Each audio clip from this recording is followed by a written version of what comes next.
Good morning, ladies and gentlemen, boys and girls, kids of all ages. Welcome back to the bench here. I just wanted to show off a little bit. It's a 355 Baldwin that I've had for quite a long time. And finally got this thing redone. Kind of the best I could without doing too much damage to it. First, I started out here, though. This is oh, here we go. Man, maybe if I show this thing on camera, watch what I'm doing, I'll be all right. So it's a 355 Baldwin, and I've had it for quite a while. And here, I repaired the crack that is infamous in these things because the screws that they give you, they tighten up too tight. Behind here, I think it would actually be better to put a small spacer in there when you're working on these, and that way when you tighten the screw down, it doesn't crack that. Just a suggestion. I haven't done it, but I may try it. I'm going to try to 3D print something once I get used to working with my 3D printer. But as you can see, I went ahead. The crack went all the way up to here, and I got it looking pretty good, I think. So, and you can see underneath here, there's some glue, and I didn't worry about too much of the appearance of it there. So we have all the steps, okay? So everything's here. Got the lens on it, got the horns on it, and looks pretty good shape, you know. I think I paid $50 for this at one point because it didn't run.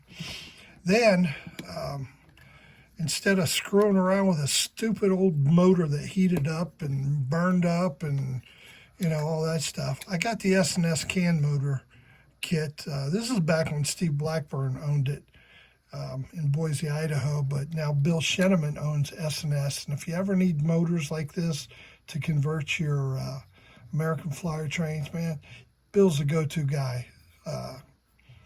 You just got to get in touch with S&S trains, and he'll set you up. This was a kit. The kit came with the motor and the weight, and I think that might have been it. You can also order, if you're an AC guy, if you're an old fuddy-duddy that likes AC, okay, you can get a electronic reverse unit that will sit on top of this weight. This weight really gives it the weight, excuse the pun, that it needs to pull cars. Well, on this one, it had, I think, one or two,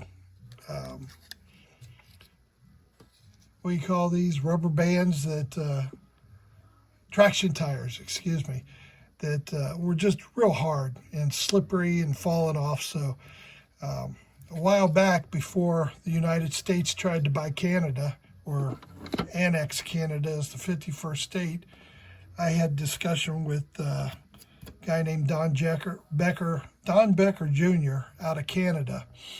And I was going to send this to him, but the shipping on it was so expensive. So it ended up, I guess it was about 2 years ago, he sent me these wheels to replace, okay? I thought it was a whole set or a new set that would just swap out, but I had to do some work with the old wheels. There's spacers, plastic spacers in there for insulating the wheels. So anyway, I finally got to the point where I was able to cobble everything together, and as you can see on this wheel, these are used wheels. I thought they were new, but they weren't. And the holes on these were much bigger than the axles, so I had to get those insulators off. You can see one here. I'm pointing with my finger there.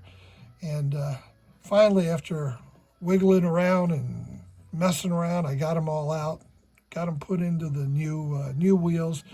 These are the traction tires here. He calls them gription tires, or I forget what he calls them. I tried to get a hold of him this weekend to straighten things out with him and talk to him, let him know I finally got these on, but I guess I got blocked. But that's okay. Don's a good guy. I never had a problem with him. So he did send me these for free. So I'm not complaining about Don. I'm actually giving him a recommendation because these wheels are really nice. I can't wait to get this on the layout and see how it works. While I was at it, I also went ahead and I put is it AN or A? A LED, A light emitting diode, yeah. And it's white, and I painted a little black on the top so that the light didn't shine up through there and it would diffuse out this way and show out through here. So I'm really, really excited, looking forward to this.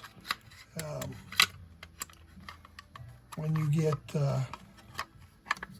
this back on, that slides right in there. Okay, see that little slot there? It just slides in there, and then on the back you have a screw. Okay, slides down in there. And believe it or not, when I was just taking this apart to do this video, I lost the screw. So I got to go back through my screws and see what I can find. I know I've got one somewhere.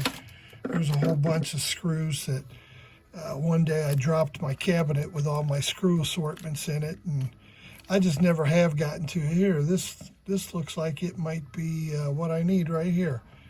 They're slotted screws. That's what the originals were. Okay, so I'm going to go ahead and see if I can find a screw, put it back in there, and hopefully this coming weekend we'll get a video of this running and see how it runs and how it cools. Appreciate everybody watching. Hope you have a great week. My name is Chris, CB Train Nut on YouTube, and I appreciate you watching. Hope you'll like the video if it helped you out a little bit. Also, if you'll subscribe, that'll help grow my channel and everything. And I'm retired, and someday I'd like to get monetized before I die so I could get me at least a $1 YouTube check. So thanks everybody for watching, and we'll see you next time on CB Train Nuts, Crazy World of Trains. Bye-bye, everybody.